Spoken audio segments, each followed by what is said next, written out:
Class 10 এর ছাত্রছাত্রীরা, আমরা তোমাদের গত ক্লাসে রাসায়নিক গণনার অঙ্কগুলো 20টা অঙ্ক করিয়েছিলাম। ঠিক আছে, আজকে আমি তোমাদের নতুন চ্যাপ্টার ভৌত বিজ্ঞানের নতুন চ্যাপ্টার শুরু করছি, চলতরিৎ। তোমরা এই চ্যাপ্টারটি প্রচন্ড ইম্পর্টেন্ট। এই চ্যাপ্টার থেকে তোমাদের পরীক্ষায় প্রশ্ন থাকে এবং এখান থেকে অঙ্কও দেয়। ঠিক আছে, তোমরা আমি এই চ্যাপ্টারটি পড়াচ্ছি, তোমরা মন দিয়ে শোনো এবং কিছু গাণিতিক উদাহরণ দেখাবো আমি, ওগুলো মন দিয়ে তোমরা দেখবে এবং খাতায় করবে। ঠিক আছে, দেখো আমি তোমাদের এখন চলতরিৎটা স্টার্ট করছি। চলতরিৎ, ঠিক আছে, বলছে গ্রিক দার্শনিক থেলস। তোমরা পূর্বের ক্লাসগুলোতে এই বিজ্ঞানীর কথা তোমরা পড়েছো, এই দার্শনিকের কথা পড়েছো। গ্রিক দার্শনিক থেলস, তিনি খ্রিস্টপূর্ব 600 অব্দে লক্ষ্য করেন যে একবার অর্থাৎ পাইন গাছের আঠা, ঠিক আছে, এর পশম দিয়ে যদি ঘর্ষণ করা হয় তাহলে কাগজের ছোট ছোট টুকরোগুলোকে সেই অ্যাম্বার অর্থাৎ পাইন গাছের আঠা আকর্ষণ করে। কে? ওএসএস।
দেখো যে গ্রিক দার্শনিক থেলস তিনি কি করেছিলেন, খ্রিস্টপূর্ব 600 অব্দে তিনি লক্ষ্য করেন যে অ্যাম্বার অর্থাৎ পাইন গাছের আঠা, এই অ্যাম্বার দিয়ে যদি আমরা কোনো পশমকে ঘর্ষণ করি, অ্যাম্বারকে পশম দিয়ে আমরা ঘর্ষণ করলাম, করার পর সেটি কি করবে, সেটি ছোট ছোট কাগজের টুকরোকে আকর্ষণ করবে বা ছোট ছোট হালকা অন্যান্য বস্তুকে আকর্ষণ করতে পারে। এর অনেক সময় পর, মানে 600 অব্দের আরো অনেক সময় পরে, বলছে প্রায় 1600 খ্রিস্টাব্দে, বলছে ডক্টর উইলিয়াম গিলবার্ট তিনি কি করলেন, তিনি দেখান কেবলমাত্র অ্যাম্বারই নয়, অ্যাম্বার অর্থাৎ পাইন গাছের আঠাই শুধু নয়, আরো অনেক বস্তু আছে যারা এই কাজটি করতে পারে। কোন কাজটি? যে পশম দিয়ে তাদেরকে যদি ঘষা হয় তারা ছোট ছোট কাগজের টুকরো বা অন্যান্য বস্তুকে আকর্ষণ করতে পারে। সেই বস্তুগুলো কি কি? বলছে এবোনাইট, রজন, কাঁচ প্রভৃতি পদার্থ অনুরূপ আচরণ করে। ঠিক আছে, অ্যাম্বারকে গ্রিক ভাষায় বলা হচ্ছে ইলেকট্রন। যেহেতু প্রথম আকর্ষণ ধর্ম এই অ্যাম্বার অর্থাৎ ইলেকট্রনের মধ্যে দেখা যায়, তাই এই ইলেকট্রন থেকে ইলেকট্রিসিটি কথাটি প্রথম এসছে। মনে রাখবে ভালো করে। তাই বলা হচ্ছে যে ইলেকট্রিসিটি এই অ্যাম্বার থেকে অর্থাৎ ইলেকট্রন থেকে ইলেকট্রিসিটি কথাটি প্রথম প্রচলিত হয় বা প্রচলন হয়। বা তড়িৎ, আমরা যাকে বাংলায় বলি তড়িৎ, যে সমস্ত পদার্থের মধ্য দিয়ে তড়িৎ শক্তি চলাচল করতে পারে, অর্থাৎ খুব সহজে এক জায়গা থেকে আরেক জায়গায় যেতে পারে, তাদেরকে আমরা তড়িতের পরিবাহী বলি, তাই না? তড়িৎ পরিবাহী বলি, অর্থাৎ তড়িৎ ওর মধ্য দিয়ে এক জায়গা থেকে আরেক জায়গায় চলাচল করছে। আর তড়িৎ পরিবাহীর মধ্য দিয়ে তড়িৎ শক্তির সঞ্চালনই হচ্ছে তড়িৎ প্রবাহ, অর্থাৎ কোনো তড়িৎ পরিবাহীর মধ্য দিয়ে তড়িৎ শক্তি এক জায়গা থেকে আরেক জায়গায় যাওয়াটাই হচ্ছে তড়িৎ প্রবাহ আমরা বলি। ঠিক আছে, তো সমস্ত ধাতব পদার্থই তড়িতের পরিবাহী, কম বেশি সমস্ত ধাতব পদার্থ কম বেশি তড়িৎ পরিবহন করে। অধাতুর মধ্যে গ্যাসীয় কার্বন অর্থাৎ গ্যাস কার্বন আমরা যেটাকে বলি গ্যাস কার্বন আর বলছে এবং গ্রাফাইট এরাও তড়িতে পরিবাহী। এরা কিন্তু অধাতু। তোদের পরীক্ষায় প্রশ্ন হতে পারে যে এমন একটি পদার্থের নাম, পদার্থের নাম লেখো যা তড়িৎ পরিবহনে সক্ষম। কিন্তু আমরা জানি ধাতু তড়িৎ পরিবহন করতে পারে, অধাতু নয়। কিন্তু অধাতুর মধ্যে কিছু ব্যতিক্রম আছে যারা তড়িৎ পরিবহন করতে পারে, যেমন হচ্ছে তোমার গ্যাস কার্বন, আমরা গ্রাফাইট, এগুলো তোমরা পূর্বের ক্লাসে পড়ে এসছো। দেখো এবং একথা বলা বাহুল্য যে আধুনিক সভ্যতার ভিত্তি হলো তড়িৎ। আজকে আমাদের বর্তমান যে যুগ, সেই যুগের তড়িৎ ছাড়া কিন্তু এক পা আমরা এগোতে পারবো না। তড়িৎ আমাদের আধুনিক সভ্যতার তাই ভিত্তি বলা হচ্ছে। আর আমাদের প্রাত্যহিক জীবনে, আমাদের প্রতিদিনের জীবনে প্রায় প্রতিটি কাজে আমাদের তড়িৎ কিন্তু ব্যবহার হয়ে আসছে। প্রতিদিনের আমাদের জীবনে তড়িৎ প্রায় প্রত্যেকটি কাজে আমরা তড়িৎকে ব্যবহার করে থাকি। ঠিক আছে, তাহলে এবার আমরা চলে আসি তড়িৎ আধান বা ইলেকট্রিক চার্জ, যাকে আমরা বলি ইলেকট্রিক চার্জ বা তড়িৎ আধান। বলতে দুটি বস্তু মধ্যে ঘর্ষণ করলে বস্তু দুটিতে তড়িতের সঞ্চার হয়। আমরা দুটো তড়িৎগ্রস্ত বস্তুর মধ্যে ঘর্ষণ করলাম, দুটি বস্তুতে তড়িৎগ্রস্ত হলো, অর্থাৎ দুটি বস্তু তড়িৎ সঞ্চার হলো। এবং যখনই কোনো বস্তুতে তড়িতের সঞ্চার ঘটে তখনই বলা হয় বস্তুটি তড়িতায়িত হয়েছে। অর্থাৎ যখনই কোনো বস্তুর মধ্যে তড়িৎ সঞ্চার হয় তখনই আমরা বলি বস্তুটি তড়িতায়িত হয়েছে, মানে তড়িৎ ওর মধ্যে এসেছে বা তড়িৎগ্রস্ত হয়েছে। তড়িৎ দুই প্রকার, একটা হচ্ছে স্থির তড়িৎ আর একটা হচ্ছে চল তড়িৎ। তো বলছে যে তড়িৎ উৎপত্তি স্থলে স্থির থেকে যাবে তাকেই আমরা বলবো স্থির তড়িৎ। আর যে তড়িৎ এক স্থান থেকে অন্য স্থানে সঞ্চালন হবে বা সঞ্চারণ ঘটবে বা যাতায়াত করবে তাকে আমরা বলবো চল তড়িৎ। ঠিক আছে, তো যে তড়িৎ পরিবাহীর মধ্য দিয়ে এক স্থান থেকে অন্য স্থানে যেতে পারে তাকে আমরা বলি চল তড়িৎ।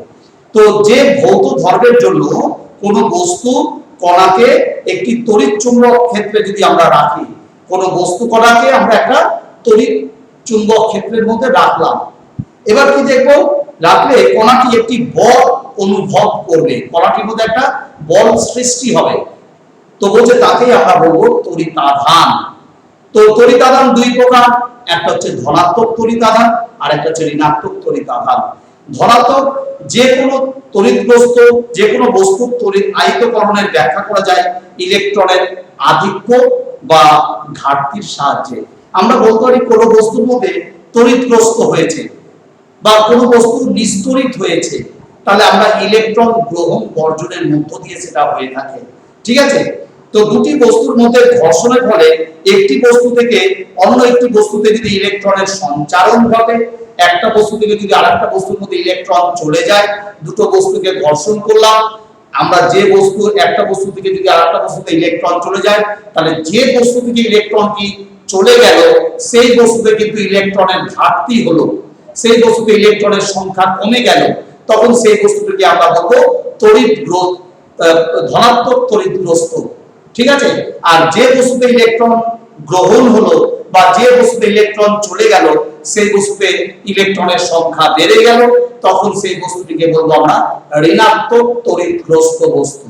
বুঝতে পারছো? তাহলে ধনাত্মক তড়িৎগ্রস্ত কখন, ঋণাত্মক তড়িৎগ্রস্ত বস্তু কখন, তখন আমরা বলতে পারি, দুটোই বলতে পারি।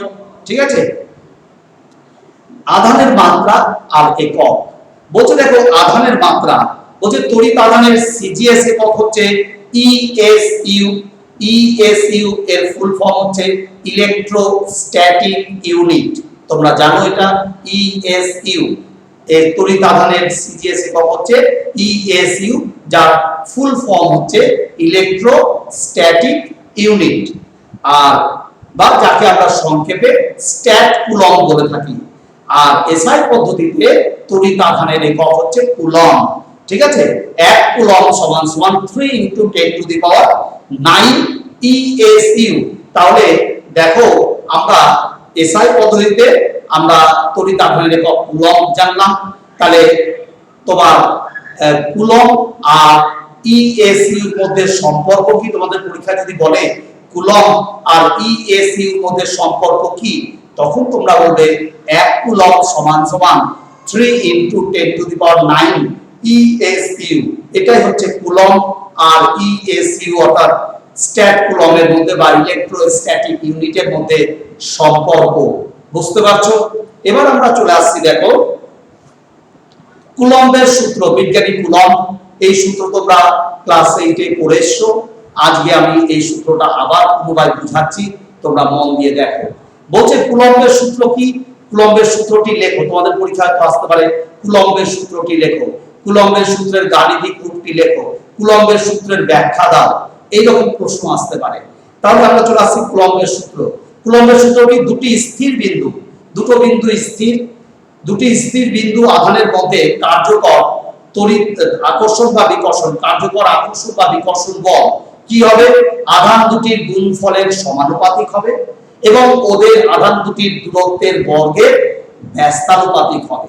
আবার বলছি আমি সূত্রটি, বলছে দুটি স্থির বিন্দু আধানের মধ্যে কার্যকর আকর্ষণ বা বিকর্ষণ বল কি হবে? আমরা তখন বলবো আধান দুটির গুণফলের সমানুপাতিক হবে এবং আধান দুটির দূরত্বের বর্গের ব্যস্তানুপাতিক হবে। তোমরা বুঝতে পারছো আশা করি। তাহলে দেখো আমরা এটার এই সংজ্ঞাটার ব্যাখ্যাটা এবার জানবো। বলছে এখানে বল তড়িৎ আধান সংযোজকারী রেখা বরাবর ক্রিয়া করে। এখানে যে আকর্ষণ বলটা দুটি বিন্দুর মধ্যে, আকর্ষণ বলটা কিভাবে ক্রিয়া করে? তাদের মধ্যবর্তী সংযোজককারী কেন্দ্র দুটির সংযোজককারী রেখা বরাবর ক্রিয়া করে বা কাজ করে। আর এর মান আধানগুলির যে মাধ্যমে অবস্থিত হয় তার প্রকৃতির উপর নির্ভর করে। অর্থাৎ এই আকর্ষণ বা বিকর্ষণ বলের মানটা কার উপর নির্ভর করে? বিন্দু আধান দুটি যে মাধ্যমে অবস্থান করছে সেই মাধ্যমের প্রকৃতির উপর নির্ভর করে আকর্ষণ বা বিকর্ষণ বলের মান। তোমরা বুঝতে পারছো? এবার হচ্ছে দুটি বিন্দু আধান আমরা ধরে নিলাম, একটা Q1 একটা Q2 এবং এই দুটো বিন্দু আধানের মধ্যবর্তী দূরত্ব আমরা ধরে নিলাম r, ছোট হাতের r। তাহলে এবার আমরা চলে আসছি কার্যকর আকর্ষণ বা বিকর্ষণ বলের মান ক্যাপিটাল F। তাহলে কুলম্বের সূত্র অনুযায়ী আমরা কি বলতে পারি? F ভ্যারিজেস Q1 × Q2 এবং F ভ্যারিজেস 1/r²। ঠিক আছে? তাহলে দূরত্বের বর্গের ব্যস্তানুপাতিক হবে। তাহলে দেখো আমরা এখানে ধরে নিচ্ছি, এখানে কুলম্বের সূত্রটা তোমাদেরকে দেখানো হচ্ছে। দেখো তোমরা মন দিয়ে ভালো করে দেখো। আমরা কুলম্বের সূত্রের ব্যাখ্যা,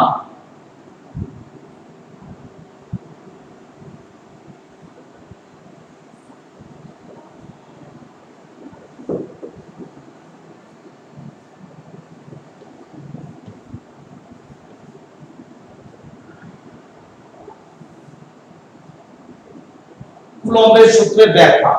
আমরা দেখো দুটো বিন্দু আধান,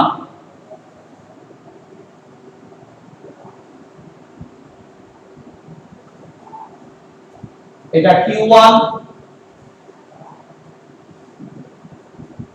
এটা Q2 আর বিন্দু আধান দুটির মধ্যে দূরত্ব r।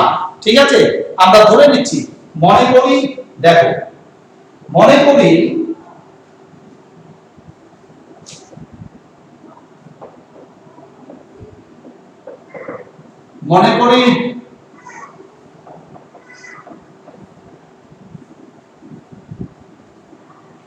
বিন্দু আধান দুটি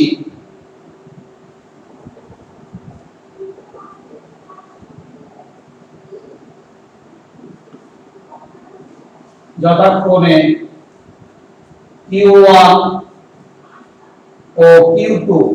ঠিক আছে? এবং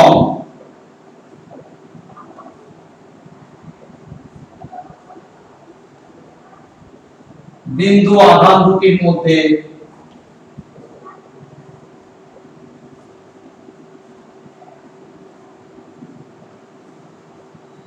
দূরত্ব r। আমরা ধরলাম বিন্দু আধান দুটির মধ্যে দূরত্ব কত? r। আর বিন্দু আধান দুটির মধ্যে কার্যকর আকর্ষণ, বিন্দু আধান দুটির মধ্যে কার্যকর আকর্ষণ বা বিকর্ষণ বল হলো F। আধান দুটির মধ্যে কার্যকর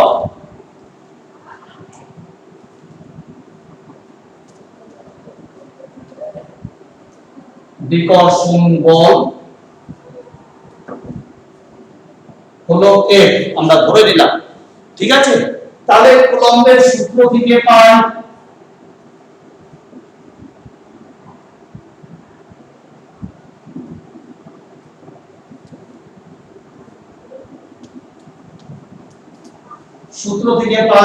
আমরা কি পাচ্ছি দেখো, আমরা বলছি বিন্দু আধান দুটির গুণফলের সমানুপাতিক আকর্ষণ বা বিকর্ষণ বল F ভ্যারিজেস কি হবে Q1 into Q2।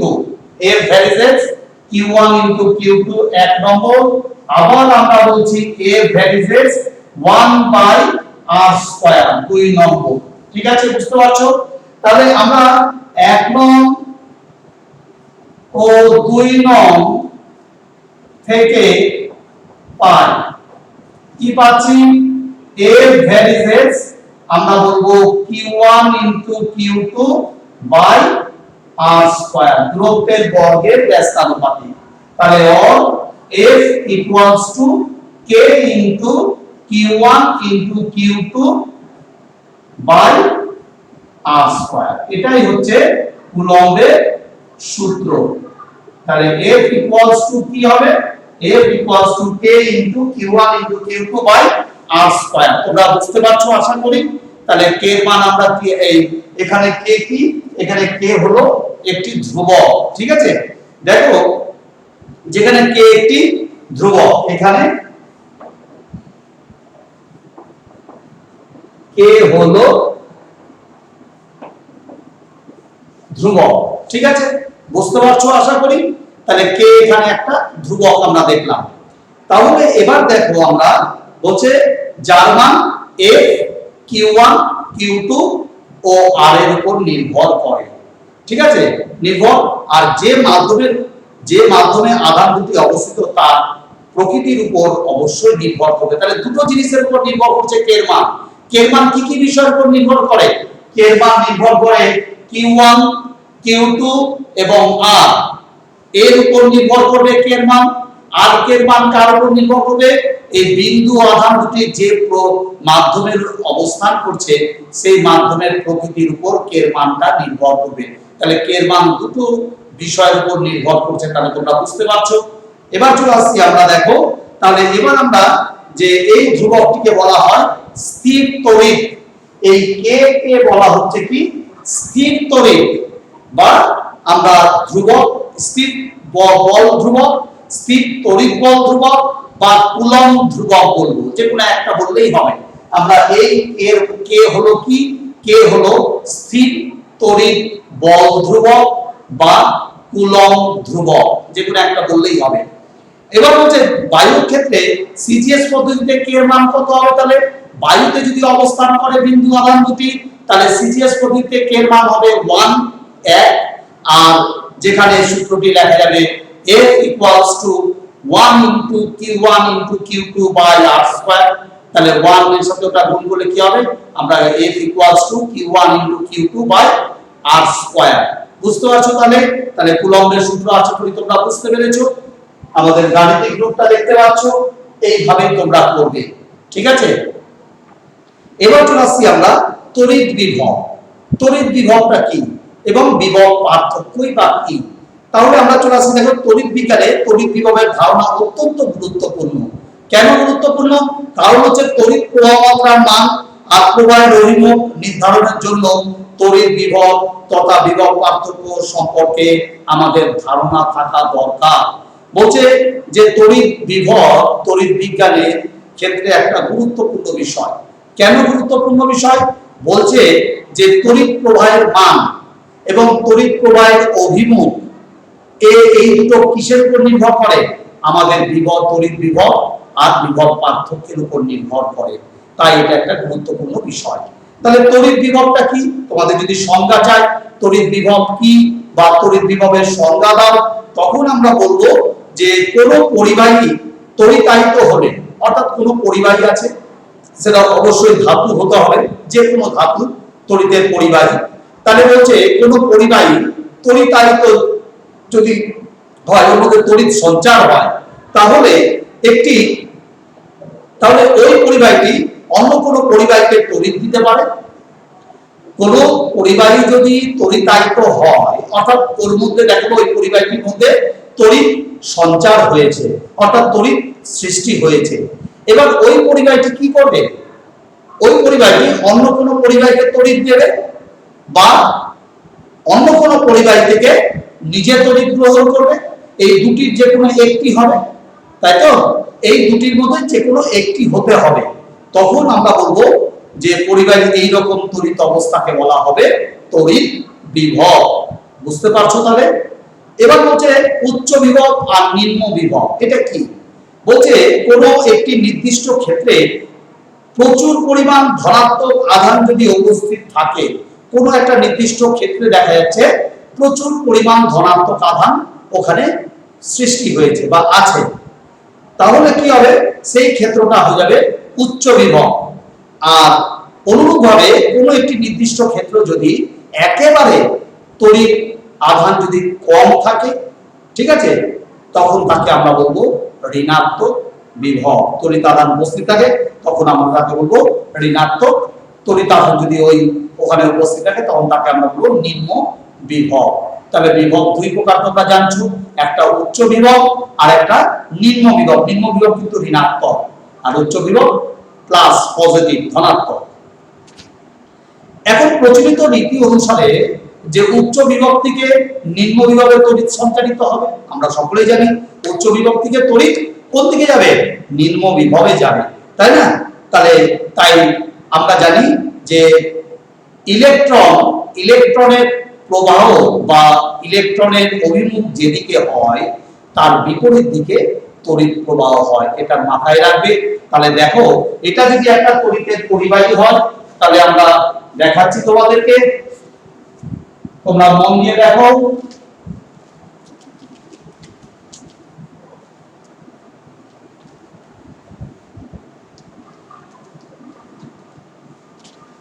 দেখো, এটা যদি একটা তড়িতের পরিবাহী হয়, একটু মন দিয়ে দেখো, তাহলে অবশ্যই বুঝতে পারবে তোমরা। এটা দেখো একটা তড়িতের পরিবাহী,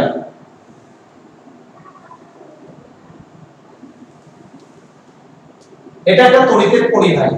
এর মধ্য দিয়ে দেখো, এর মধ্য দিয়ে কি হচ্ছে?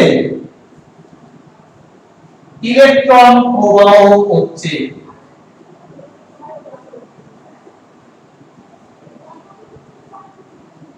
এর মধ্য দিয়ে ইলেকট্রন প্রবাহ হচ্ছে। তাহলে যেদিকে ইলেকট্রনের প্রবাহ হয় তার বিপরীত দিকে তড়িৎ প্রবাহ হবে। অর্থাৎ তড়িৎ প্রবাহ তাহলে কোন দিক থেকে হবে?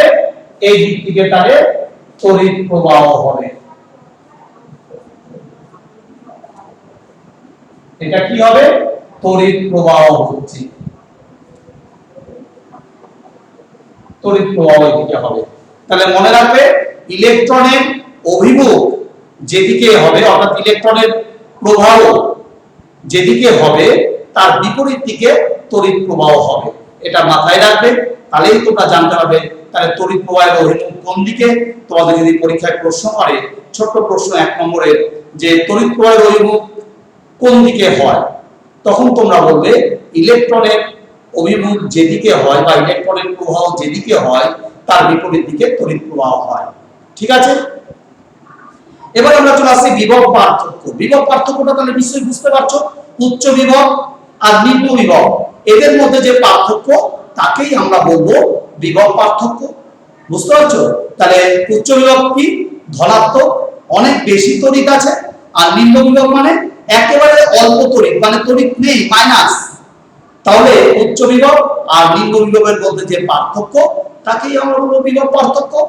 তাহলে দেখো বলছে দুটি সমজাতীয় আধান হতে পারে, প্লাস প্লাস হতে পারে, অথবা মাইনাস মাইনাস হতে পারে, অথবা বিপরীত জাতীয় আধান অর্থাৎ প্লাস মাইনাস হতে পারে। তাহলে প্লাস প্লাস হতে পারে, মাইনাস মাইনাস হতে পারে, অথবা প্লাস মাইনাস হতে পারে। তাহলে বলছে দুটি সমজাতীয় বা বিপরীত জাতীয় আধান জাতীয় তড়িৎগ্রস্ত বস্তুর মধ্যে বিভবের যে পার্থক্য দেখা যায় তাকেই আমরা বলি বিভব পার্থক্য। তোমরা অবশ্যই বুঝতে পারছো আমার কথাটা। তাহলে দুটি উচ্চ বিভব, দুটোই প্লাস দেখা যাচ্ছে, একটা বেশি ধনাত্মক, একটা কম ধনাত্মক। তাহলে বেশি ধনাত্মক থেকে কম ধনাত্মকে তড়িৎ প্রবাহ হবে, বুঝতে পারছো? তাহলে এটাই হচ্ছে বিভব পার্থক্য। আচ্ছা, দুটো মাইনাস, একটা মাইনাস হচ্ছে তোমার তড়িৎ আছে, অল্প তড়িৎ আছে, আর একটা মাইনাসে একেবারে তড়িৎ নেই। তাহলে ওই অল্প তড়িৎ থেকে একেবারে তড়িৎ নেই যে বিভব, তার মধ্যে তড়িৎ প্রবাহ হবে, সেটাই হচ্ছে বিভব পার্থক্য। আর বিপরীত তড়িৎগ্রস্ত, একটা ধনাত্মক প্লাস একটা মাইনাস, প্লাস থেকে মাইনাসের দিকে তড়িৎ প্রবাহ হবে, এটাই হচ্ছে বিপরীত তড়িৎগ্রস্ত। ঠিক আছে? তো বলছে দুটি সমজাতীয় বা বিপরীত জাতীয় তড়িৎগ্রস্ত বস্তুর মধ্যে বিভবের যে পার্থক্য দেখা যায় তাকেই আমরা বলি বিভব প্রভেদ বা বিভব পার্থক্য। বুঝতে পারছো? তাহলে কার্যের ধারণা থেকে বিভব পার্থক্যের ধারণা, বিভবের ধারণা খুব সুন্দর জিনিস, যে কার্যের ধারণা থেকে বিভবের ধারণাতে আমরা আসছি। কি বলছে দেখো, বলছে অসীম দূরত্ব থেকে, অনেক দূরে আছে, অসীম দূরত্ব মানে অনেক দূরে আছে, সেই অনেক দূরত্ব থেকে একটি একক ধনাত্মক আধানকে, এক একক ধনাত্মক আধান বলতে এক একক ধনাত্মক আধানকে আমরা কোথায় নিয়ে আসবো? তড়িৎ ক্ষেত্রে নিয়ে আসবো, তড়িৎ ক্ষেত্রের কোনো একটা বিন্দুতে নিয়ে আসবো। তাহলে বলছে যে অসীম দূরত্ব থেকে একটি একক ধনাত্মক আধানকে তড়িৎ ক্ষেত্রে কোনো বিন্দুতে আনতে যে পরিমাণ কার্য করতে হয় তাকেই বলা হবে ওই বিন্দুর তড়িৎ বিভব। তাহলে তড়িৎ বিভব কাকে বলে তোমরা বুঝতে পারছো? যে অসীম দূরত্ব থেকে অনেক দূরে, অনেক অনেক দূরে আছে, ওই অসীম দূরত্ব থেকে আমরা একক ধনাত্মক আধানকে আমরা কি করব? আমরা তড়িৎ ক্ষেত্রে কোনো একটা বিন্দুতে নিয়ে আসব। একক ধনাত্মক আধানকে তড়িৎ ক্ষেত্রের কোনো একটা বিন্দুতে নিয়ে আসছি। ঠিক আছে? তার জন্য আমাদের তো কার্য করতে হবে, যে কার্য করতে হয় তাকেই আমরা বলবো তড়িৎ বিভব।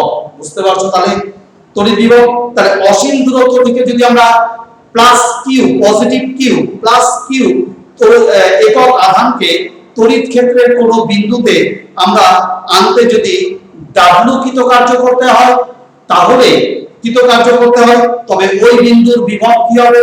বিভব বলতে V, capital V, V equals to আমরা কি বলবো? আমরা বলবো ডাব্লু বাই কিউ। ডাব্লু হচ্ছে আমাদের কৃতকার্য বাই তড়িৎ আধান, পজিটিভ কিউ অর্থাৎ তড়িৎ আধান, এত একক, অর্থাৎ তড়িৎ বিভব সূত্রটা কি? কৃতকার্য বাই আধান, তড়িৎ আধান। বুঝতে পারছো? তাহলে আমরা কি করলাম? আমরা একক ধনাত্মক আধানকে অসীম দূরত্ব থেকে একক ধনাত্মক আধানকে কোথায় নিয়ে আসছি?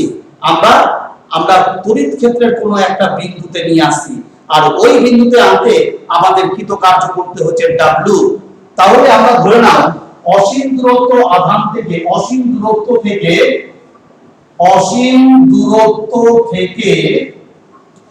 আমরা কি করছি? আমরা একক ধনাত্মক আধানকে, অসীম দূরত্ব থেকে আমরা একক ধনাত্মক আধান অর্থাৎ plus Q, positive Q, Q plus Q কে আমরা কি করছি? আমরা পজিটিভ কিউ কে, আমরা একক ধনাত্মক আধান কিউ কে কোথায় আনছি? তড়িৎ ক্ষেত্রে আনতে কৃতকার্য কত করতে হচ্ছে? কৃতকার্য ডাব্লু করতে হয়। আমাদের কৃতকার্য কত? ডাব্লু করতে হচ্ছে কৃতকার্য। তাহলে আমরা তড়িৎ বিভব ক্যাপিটাল ভি ইকুয়ালস টু কি বলবো? আমরা বলবো কৃত কার্য বাই আধান। তাহলে v ইকুয়ালস টু আমরা কি বলবো, আমরা বলবো q by w by q। আমার কথা বলছো, বুঝতে পারছো? তাহলে তড়িৎ বিভব v ইকুয়ালস টু কি হবে, w বাই q। আশা করি বুঝতে পারছো তোমরা। এবার আমরা চলে আসছি, দেখো তাহলে কার্য আর আধান, কৃতকার্য আর আধান দুটোই হচ্ছে স্কেলার রাশি। তাহলে কৃতকার্য আর আধান এই দুটোই যদি স্কেলার রাশি হয় তাহলে তড়িৎ বিভব কি হবে, তড়িৎ বিভবও স্কেলার রাশি হবে। তাহলে তোমাদের যদি পরীক্ষায় প্রশ্ন করে দুটি স্কেলার রাশি অনুপাত একটি স্কেলার রাশি হয়, একটি উদাহরণ দাও। দুটো স্কেলার রাশির অনুপাত একটি স্কেলার রাশি হয়, তার উদাহরণ দাও। তখন তোমরা কিন্তু অনায়াসে এই উদাহরণটা দিতে পারো। কোন উদাহরণ? আমরা বলবো যে কিউ অর্থাৎ একক ধনাত্মক আধান হচ্ছে তোমার আমাদের স্কেলার রাশি, এবং আর কি, আর কৃতকার্য হচ্ছে স্কেলার রাশি। তাহলে কৃতকার্য আর আধানের অনুপাত হয়ে কি হয়, আর কৃতকার্য আর আধানের অনুপাত হয় তড়িৎ বিভব, আর তড়িৎ বিভব হয়ে যাবে তাহলে কি, একটি স্কেলার রাশি। তাহলে বুঝতে পারছো? তাহলে দেখো তড়িৎ বিভবের মাত্রা তাহলে কি হবে, আমরা তো রাশি জানলাম, এবার মাত্রাটা তাহলে কি হবে? তাহলে তড়িৎ বিভবের মাত্রা হচ্ছে, তোমরা বলবে ml square t to the power -3 আর I টু দি পাওয়ার -1। আবার বলছি ml square t to the power -3 I to the power -1। তাহলে তড়িৎ বিভবের একক কি হবে? তাহলে তড়িৎ বিভবের সিজিএস পদ্ধতিতে একক হলো ইলেকট্রোস্ট্যাটিক ইউনিট, ইএসইউ, ঠিক আছে, বা যেটাকে আমরা বলছি স্ট্যাট ভোল্ট, ঠিক আছে। আর এসআই পদ্ধতিতে ব্যবহারিক একক কি হলো? এসআই পদ্ধতিতে ব্যবহারিক একক হচ্ছে ভোল্ট। তোমরা খুব ভালো করে মুখস্থ করবে। এবার আমরা চলে আসছি, তাহলে 1 ভোল্ট সমান সমান কত? 1 ভোল্ট সমান সমান হয়ে যাবে 1/300 ইএসইউ, ইলেকট্রোস্ট্যাটিক ইউনিট বিভব, আমরা বলবো এটা বিভব। আচ্ছা, এবার আমরা বলছি দেখো তাহলে 1 ভোল্ট কাকে বলছে? তোমাদের পরীক্ষায় একটা প্রশ্ন হতে পারে যে 1 ভোল্টের সংজ্ঞা দাও। তখন আমরা কি বলবো? তখন আমরা বলবো কোন বিন্দুর তড়িৎ আধান, কোন বিন্দুর তড়িৎ বিভব 1 ভোল্ট বলতে অসীম দূরত্ব থেকে একটি 1 কুলম্ব ধনাত্মক আধানকে ওই বিন্দুতে আনতে 1 জুল কৃতকার্য করতে হয়। 1 জুল কৃতকার্য করতে, তাহলে আমরা কোন বিন্দুর তড়িৎ বিভব 1 ভোল্ট বলতে কি বুঝবো? কোন বিন্দুর তড়িৎ বিভব 1 ভোল্ট বলতে কি বুঝবো? আমরা বলতে বুঝবো কোন বিন্দুর তড়িৎ বিভব 1 ভোল্ট বলতে অসীম দূরত্ব থেকে একক ধনাত্মক আধান অর্থাৎ 1 কুলম্ব ধনাত্মক আধানকে তড়িৎ ক্ষেত্রের কোন বিন্দুতে আনতে কৃতকার্য করতে হয় 1 জুল, ঠিক আছে। এটাই বুঝি আমরা। তাহলে 1 ভোল্ট সমান সমান আমরা কত বলবো? 1 ভোল্ট সমান সমান বলবো 1 কুলম্ব, 1 জুল বাই 1 কুলম্ব। মনে রাখবে 1 ভোল্ট সমান সমান 1 জুল বাই 1 কুলম্ব। খুব ভালো করে মুখস্থ করবে জিনিসগুলো। এবার বলছে কার্যের ধারণা থেকে তড়িৎ বিভব ধারণা সম্পর্কে আমরা বিভব প্রভেদের ধারণা, মানে কৃতকার্যের ধারণা থেকে বিভব প্রভেদের ধারণাতে আমরা কিভাবে আসবো? তাহলে দেখো দুটি বিন্দুর মধ্যে বিভব পার্থক্য হলো একটি বিন্দু থেকে অপর বিন্দুতে একক ধনাত্মক আধান নিয়ে যেতে কৃতকার্যের পরিমাণ। খুব সুন্দর বলেছে। আমাদের দুটো বিন্দুর মধ্যে বিভব পার্থক্য কি? আমরা একটা বিন্দুর বিভব উচ্চ আর একটা বিন্দুর বিভব নিম্ন। তাহলে উচ্চ থেকে নিম্নতে আমি তড়িৎ নিয়ে যাব, উচ্চ থেকে নিম্নতে আমি তড়িৎ নিয়ে যাব। তাহলে এই তড়িৎটা নিয়ে যেতে গেলে তো আমাকে কৃতকার্য করতে হবে, কাজ করতে হবে। এটাই হচ্ছে কৃতকার্য, তড়িৎ বিভবের সাথে কৃতকার্যের সম্পর্ক। তাহলে আমরা বলবো দুটি বিন্দুর মধ্যে বিভব পার্থক্য হলো একটি বিন্দু থেকে অপর বিন্দুতে একক ধনাত্মক আধান নিয়ে যেতে কৃতকার্যের পরিমাণ হচ্ছে তোমার তড়িৎ বিভবের ধারণার সাথে বিভব পার্থক্যের ধারণার সম্পর্ক এটাই। তাহলে বিভব প্রভেদের একক কি হবে? বিভব প্রভেদের এসআই একক হচ্ছে ভোল্ট, আমরা আগেও পড়ে আসলাম, আর ব্যবহারিক একক হচ্ছে ভোল্ট, দুটোরই একক হচ্ছে ভোল্ট, তোমরা মনে রাখবে ভালো করে। তাহলে 1 ভোল্ট কাকে বলে? তাহলে আমরা বলবো দুটি বিন্দুর মধ্যে বিভব পার্থক্য 1 ভোল্ট বলতে আমরা একটা বিন্দু থেকে অপর বিন্দুতে 1 কুলম্ব ধনাত্মক আধান নিয়ে যেতে আমাকে কৃতকার্য করতে হবে 1 জুল। তাহলে 1 ভোল্ট বলতে আমরা এটাই বুঝি। তাহলে দুটি বিন্দুর তড়িৎ বিভব 1 ভোল্ট বলতে কি বোঝো? তখন আমরা বলবো দুটি বিন্দুর তড়িৎ বিভব 1 ভোল্ট বলতে আমরা এটাই বুঝি যে দুটি বিন্দুর মধ্যে এক বিন্দু থেকে অপর বিন্দুতে তড়িৎ আধান 1 কুলম্ব নিয়ে যেতে কৃতকার্য করতে হয় 1 জুল, এটাই বুঝি আমরা। ঠিক আছে, এবার আমরা চলে আসি তড়িৎ চালক বল, খুব ইম্পর্টেন্ট জিনিস। তড়িৎ চালক বল এবং তড়িৎ চালক বলের উৎস হিসাবে তড়িৎ কোষ। তড়িৎ চালক বল সৃষ্টি হচ্ছে কোথায়? তড়িৎ কোষে সৃষ্টি হচ্ছে। তাহলে তড়িৎ চালক বল আর তড়িৎ চালক বলের উৎস হিসাবে তড়িৎ কোষ, ভালো করে শুনবে। তাহলে দেখো তড়িৎ চালক বলটা কি? তাহলে আমরা বলবো যার ইংরেজি হচ্ছে electromotive force, electromotive force, EMF, সংক্ষেপে বলা হয় ইএমএফ। ইলেকট্রোমোটিভ, ই তে ইলেকট্রো, এম তে মোটিভ, আর এফ এ হচ্ছে ফোর্স, ইলেকট্রোমোটিভ ফোর্স। ঠিক আছে, বুঝতে পারছো? আর এবং ইলেকট্রিক সেল অর্থাৎ তড়িৎ কোষ। তাহলে এই তড়িৎ চালক বল কোথায় সৃষ্টি হচ্ছে? আমরা বলবো তড়িৎ কোষে সৃষ্টি হয় তড়িৎ চালক বল। ঠিক আছে, দেখো বলছে কোন স্থির বস্তুকে, আমরা কোন একটা স্থির বস্তুকে গতিশীল করতে হলে, একটা বস্তু স্থির আছে সেটাকে আমি গতিশীল করব, তাহলে আমি কি করব? ওর উপর বল প্রয়োগ করব, তবেই তো বস্তুটি গতিশীল হবে।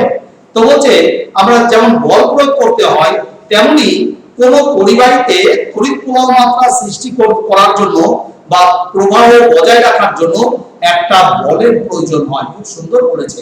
আমরা কোন বস্তুর মধ্যে কোন বস্তুকে গতিশীল করব, একটা স্থির বস্তু আছে তাকে গতিশীল করব, তাহলে আমাকে বাইরে থেকে তার সেই বস্তুটার উপর বল প্রয়োগ করতে হবে, তবেই তো বস্তুটি গতিশীল হবে। তো বলছে আর তেমনি কোন পরিবাহীর মধ্য দিয়ে আমরা তড়িৎটাকে পাঠাবো। তাহলে এবার পরিবাহীর মধ্য দিয়ে তো তড়িৎ যাচ্ছে এবং এই যাওয়াটা যেন কন্টিনিউ হয়, মানে এই তড়িৎ প্রবাহ যেন সব সময় বজায় থাকে। আর এই তড়িৎ প্রবাহ বজায় থাকার জন্য একটা বলের প্রয়োজন হয়। এই বলটাই হচ্ছে তড়িৎ চালক বল, অর্থাৎ তড়িৎকে যে বল চালিত করবে, অর্থাৎ যে বল তড়িৎকে এক জায়গা থেকে আরেক জায়গায় নিয়ে যাবে, সেজন্য তাকে বলা হচ্ছে তড়িৎ চালক বল। বুঝতে পারছো? তো বলছে সংক্ষেপে একেই আমরা তড়িৎ চালক বল বলি, সংক্ষেপে আমরা বলছি ইএমএফ, এর ফুল ফর্ম হচ্ছে ইলেকট্রোমোটিভ ফোর্স। এই কথা মনে রাখা আবশ্যক যে ভিন্ন বিভব যুক্ত, অর্থাৎ একটা পজিটিভ একটা নেগেটিভ, দুটো ভিন্ন বিভব যুক্ত দুটি বস্তুকে একটি পরিবাহী দ্বারা যুক্ত করলে, অর্থাৎ দুটো ভিন্ন বিভব বস্তু আছে, একটা বিভব বস্তু হচ্ছে উচ্চ বিভব আর একটা বস্তু হচ্ছে নিম্ন বিভব। দুটো ভিন্ন বিভব বস্তুকে আমরা একটা পরিবাহী তার দ্বারা যুক্ত করলাম। তো পরিবাহী তার দ্বারা যুক্ত করলে কি হবে? উচ্চ বিভব থেকে নিম্ন বিভবে তড়িৎ প্রবাহ হবে। এটাই তো স্বাভাবিক নিয়ম যে উচ্চ বিভব থেকে নিম্ন বিভবে তড়িৎ প্রবাহ হবে। তো বলছে যে তড়িৎ প্রবাহ মাত্রা সৃষ্টি হবে, সুতরাং বিভব পার্থক্যের কারণেই তড়িৎ প্রবাহ সৃষ্টি হলো, তড়িৎ প্রবাহ চলতে থাকবে। তো কাজেই তড়িৎ চালক বলকে নিম্নলিখিতভাবে সংজ্ঞায়িত করা যেতে পারে। কিভাবে তড়িৎ চালক বলের সংজ্ঞা? বলছে যার প্রভাবে বা যার কারণে তড়িৎ বর্তনীর কোনো অংশে রাসায়নিক শক্তি বা অন্য কোনো প্রকার শক্তি তড়িৎ শক্তিতে রূপান্তরিত হয়। অর্থাৎ যার প্রভাবে বা যার কারণে কোনো তড়িৎ কোষে রাসায়নিক শক্তি বা অন্য কোনো শক্তি বা তড়িৎ শক্তিতে রূপান্তরিত হয়, অর্থাৎ রাসায়নিক শক্তি তড়িৎ শক্তিতে রূপান্তরিত হচ্ছে যার প্রভাবে বা যার কারণে। কোথায়? তড়িৎ কোষে রাসায়নিক শক্তি তড়িৎ শক্তিতে রূপান্তরিত হয় তাকেই, এবং বিভব পার্থক্য বজায় থাকে, তাকেই আমরা বলবো তড়িৎ চালক বল। তাহলে সংজ্ঞাটা খুব সুন্দর সংজ্ঞা, তোমরা বুঝতে পারছো। আবার আমি বলছি যে দুটো বস্তু আছে, একটা উচ্চ বিভব একটা নিম্ন বিভব। আমরা যদি পরিবাহী তার দিয়ে যুক্ত করি দুটো বস্তুকে, তাহলে উচ্চ বিভব থেকে নিম্ন বিভবে কি হবে, তড়িৎ প্রবাহ হবে, আর তড়িৎ প্রবাহ চলতে থাকবে। আর এই তড়িৎ প্রবাহের জন্য কি হবে, বিভব পার্থক্য বজায় থাকবে। এই তো আমাদের কথা। এবার বলছে তোমাকে, এবার যদি আমরা সংজ্ঞাটা দিই তাহলে বলতে পারি যে যার প্রভাবে বা যার কারণে কোন পরিবাহীতে, কোন তড়িৎ কোষে, পরিবাহিত না, কোন তড়িৎ কোষে তো রাসায়নিক শক্তি তড়িৎ শক্তিতে রূপান্তরিত হবে এবং বিভব পার্থক্য বজায় থাকবে, তাকেই আমরা বলবো তড়িৎ চালক বল বা ইলেকট্রোমোটিভ ফোর্স, ইএমএফ। বুঝতে পারছো? এবার আমরা চলে আসি তড়িৎ চালক বলের একক। তড়িৎ চালক বলের এসআই একক হচ্ছে ভোল্ট, আমরা জানি প্রত্যেকে। আর তড়িৎ চালক বলের উৎস কোথায়, তড়িৎ কোষ। তাহলে তড়িৎ চালক বলের উৎস এমন একটি ব্যবস্থা যেখানে কোনো না কোনো প্রকার শক্তি তড়িৎ শক্তিতে রূপান্তরিত হবে। যেমন ডায়নামো তড়িৎ কোষ বলতে পারি, তাপযুগ্ম তড়িৎ কোষ, আলোক তড়িৎ কোষ, এরা হলো তড়িৎ চালক বলের উৎস। তোমাদের পরীক্ষা দিতে পারে তড়িৎ চালক বলের দুটি উৎস লেখো, তোমরা বলবে তড়িৎ কোষ হবে, একটা ডায়নামো হবে, তাপযুগ্ম হবে, আর কি বলছে, আর তোমাকে বলছে আলোক তড়িৎ কোষ। খুব ভালো করে তোমরা এই জিনিসগুলো পড়বে। এবার আমরা বলছি কার্য করার জন্য প্রয়োজনীয় শক্তির উৎস হিসাবে তড়িৎ কোষ। কাজ করার জন্য প্রয়োজনীয় শক্তির উৎস হিসাবে তড়িৎ কোষ। কি বলছে, বলছে সচল যন্ত্রাংশবিহীন, সচল কিন্তু যন্ত্রাংশ নেই, এরকম তড়িৎ উৎসই হলো তড়িৎ কোষ। সচল, কোনো যন্ত্রাংশ নেই, এরকম তড়িৎ উৎসই হচ্ছে তড়িৎ কোষ। তড়িৎ কোষ রাসায়নিক শক্তিকে তড়িৎ শক্তিতে রূপান্তরিত করে আর বর্তনীতে স্থায়ী তড়িৎ প্রবাহ সৃষ্টি করে। তো বিচ্ছিন্ন বা মুক্ত অবস্থায়, বিচ্ছিন্ন অর্থাৎ দুটো বিভব তার দিয়ে যুক্ত নন, বিচ্ছিন্ন বা মুক্ত অবস্থায় কোন তড়িৎ কোষের তড়িৎদ্বার দুটির মধ্যে যে বিভবের পার্থক্যের সৃষ্টি হয় তাকেই আমরা বলি তড়িৎ চালক বল। অর্থাৎ কোন তড়িৎ কোষে দুটো তড়িৎদ্বার আছে, একটা ধনাত্মক একটা ঋণাত্মক, একটা উচ্চ বিভব একটা নিম্ন বিভব। এই উচ্চ বিভব আর নিম্ন বিভবকে আমি পরিবাহী তার দিয়ে যুক্ত করলাম না। যুক্ত যদি না করে ওর মধ্যে যে বিভব পার্থক্যের সৃষ্টি হবে তাকেই আমরা বলবো তড়িৎ চালক বল। বুঝতে পারছো? সেটাই বলছে যে যে বিভব পার্থক্যের সৃষ্টি হয় তাকেই আমরা তড়িৎ চালক বল বলি।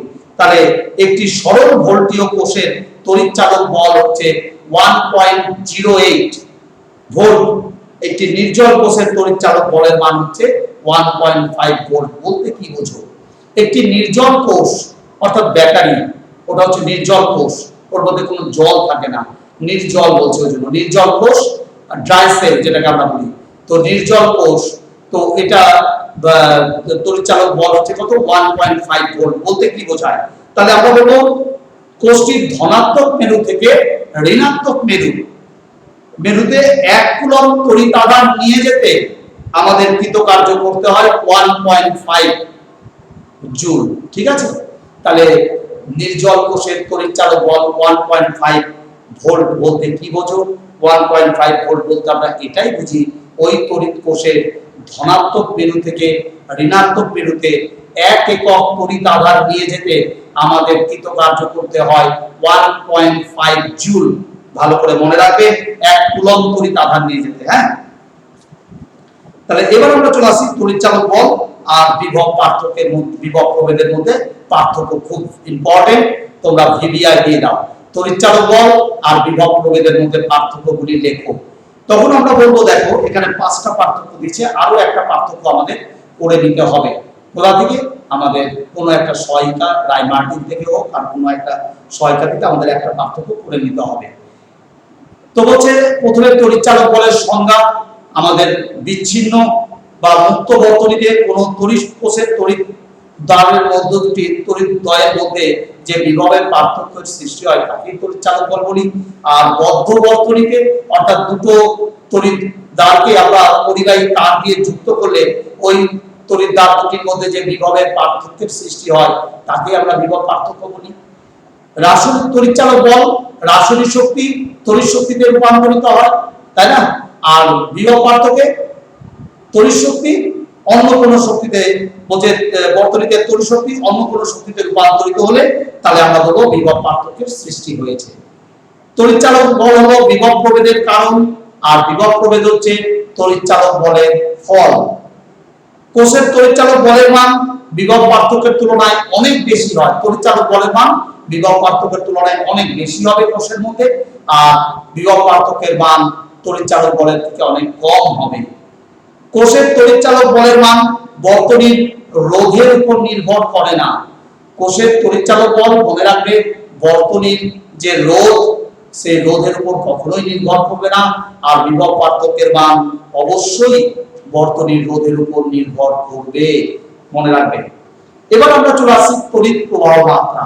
খুব ইম্পর্টেন্ট তড়িৎ প্রবাহ মাত্রা বলতে যাকে আমরা বলি কারেন্ট, ইংরেজিতে আমরা কারেন্ট বলি, আর বাংলায় হচ্ছে তড়িৎ প্রবাহ মাত্রা, মনে রাখবে।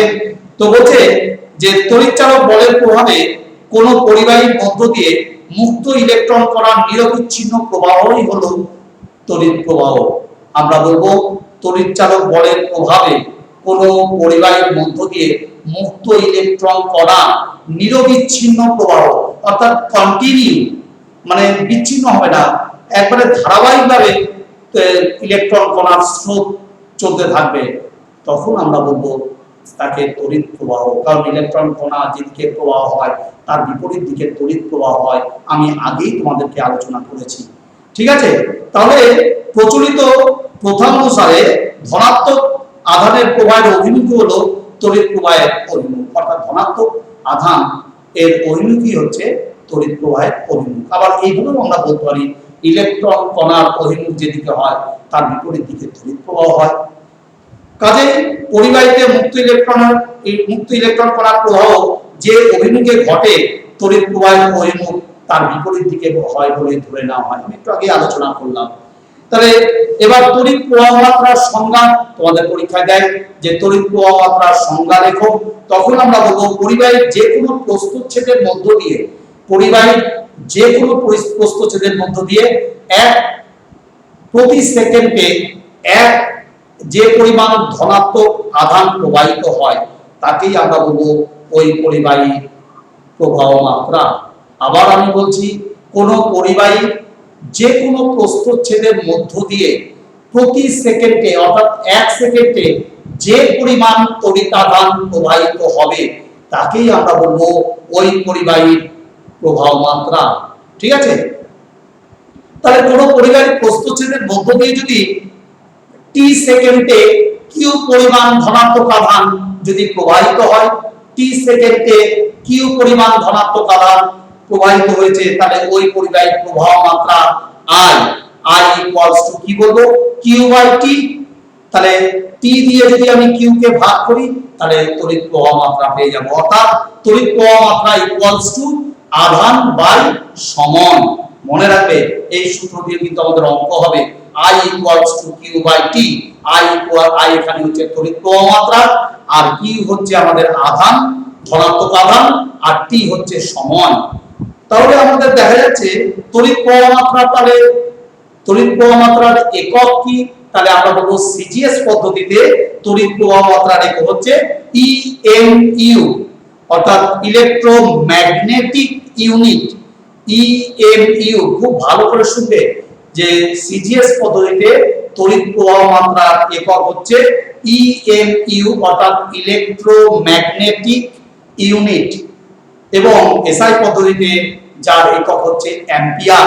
এটা একজন বিজ্ঞানীর নাম, বিজ্ঞানী অ্যাম্পিয়ারের নাম অনুসারে তিনি তড়িৎ প্রবাহ মাত্রা আবিষ্কার করেছিলেন, তাই তাকে স্মরণ করে রাখার জন্যই এটার এককটা এসআই পদ্ধতিতে একক অ্যাম্পিয়ার দেওয়া হয়।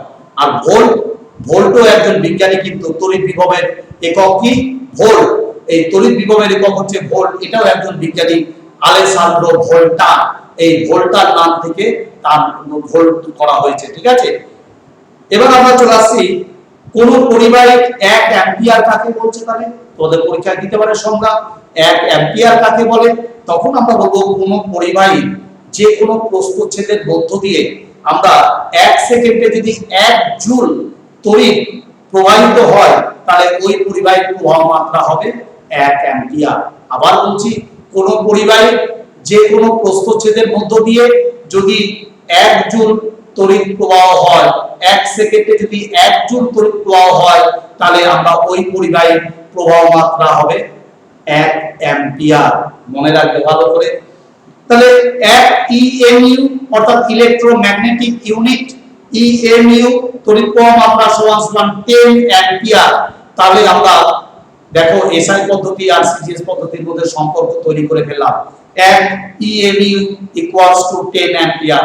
তাহলে অ্যাম্পিয়ার আর ইএমইউ এর মধ্যে সম্পর্ক কি তোমাদের পরীক্ষা যদি বলে ইএমইউ ইলেকট্রোম্যাগনেটিক ইউনিট আর অ্যাম্পিয়ারের মধ্যে কি সম্পর্ক, তখন তোমরা বলবে 1 ইএমইউ ইকুয়ালস টু 10 অ্যাম্পিয়ার। ঠিক আছে? তড়িৎ প্রবাহ দুই প্রকার, একটা ধনাত্মক একটা ঋণাত্মক, তাই না?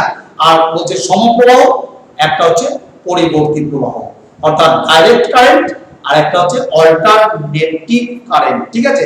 অল্টারনেটিং কারেন্ট অর্থাৎ এসি যেটাকে আমরা বলি, ডাইরেক্ট কারেন্ট অর্থাৎ সমপ্রবাহ ডিসি কারেন্ট যেটাকে বলি, আর একটা হচ্ছে অল্টারনেটিং কারেন্ট অর্থাৎ এসি কারেন্ট আমরা বলি। তো সমপ্রবাহ কাকে বলছে? বলছে এই ধরনের তড়িৎ প্রবাহের অভিমুখ সব সময় একদিকেই হবে, অর্থাৎ যে কোনো একদিকে সব সময় তড়িৎ প্রবাহের অভিমুখ থাকবে। তড়িৎ কোষ সমপ্রবাহ সৃষ্টি করতে পারে, বলছে তড়িৎ কোষ এই সমপ্রবাহ সৃষ্টি করে। আর পরিবর্তী প্রবাহ কাকে বলছে? পরিবর্তী প্রবাহ হচ্ছে যে এই ধরনের তড়িৎ প্রবাহের অভিমুখ একটা নির্দিষ্ট সময় অন্তর তার অভিমুখটি পরিবর্তন হয়। ঠিক আছে? বিপরীত দিকে পরিবর্তিত হয়। এটাকে আমরা বলি পরিবর্তী প্রবাহ বা অল্টারনেটিং কারেন্ট। তাহলে এসি ডায়নামোর সাহায্যে পরিবর্তী তড়িৎ প্রবাহ সৃষ্টি করা হয়। ঠিক আছে? আমরা তোমাদের আজকে এই অবধি পড়ালাম। আমরা আগামীকাল অর্থাৎ বৃহস্পতিবার তোমাদের ওহমের সূত্র পড়াবো। ঠিক আছে? তাহলে তোমরা তোমাদের বাড়ির পড়া থাকলো এখান থেকে এতটা তোমরা রেডি করবে। আর তোমাদের কিন্তু আমি পরীক্ষা নেব, আমি বারবার বলছি তোমাদের পরীক্ষা নেব, তোমরা রেডি হও। আমি কালকে আগামীকাল আমি তোমাদেরকে বলে দেব কোন কোন চ্যাপ্টার আমি পরীক্ষা নেব। ঠিক আছে? আর কি পদ্ধতিতে নেব সেটা তোমাদের আমি জানিয়ে দেব। তোমরা ভালো করে মন দিয়ে পড়াগুলো করে যাও। ঠিক আছে? আগামীকাল বৃহস্পতিবার 4 তারিখ আমি তোমাদের ওহমের সূত্র থেকে স্টার্ট করব। ঠিক আছে? এখন লকডাউন, মন দিয়ে পড়াশোনা করো আর খুব ভালো করে অঙ্ক প্র্যাকটিস করো, বিজ্ঞান পড়ে যাও আর সংজ্ঞাগুলো বাড়িতে লিখবে। ঠিক আছে? আর তোমাদেরকে বলছি তোমরা যারা এখনো পর্যন্ত চ্যানেলটি সাবস্ক্রাইব করোনি তারা চ্যানেলটি সাবস্ক্রাইব করবে, পাশে বেল আইকনটিকে ক্লিক করে দিও যাতে পরের ভিডিওর নোটিফিকেশন তোমরা অবশ্যই পাবে। আর তোমরা লাইক ও কমেন্ট অবশ্যই করবে। তোমাদের কেমন লাগছে পড়ানো আমি বুঝতে পারছি না, তোমরা লাইক ও কমেন্ট অবশ্যই করবে। আর তোমরা এই ভিডিওটি যদি কোনো বন্ধুর সাথে শেয়ার করতে চাও অবশ্যই শেয়ার করতে পারো। ঠিক আছে? তাহলে আজকে এই অবধি রাখলাম। তোমরা ভালো থাকবে এবং মন দিয়ে পড়াশোনাটা করে যাও। ঠিক আছে?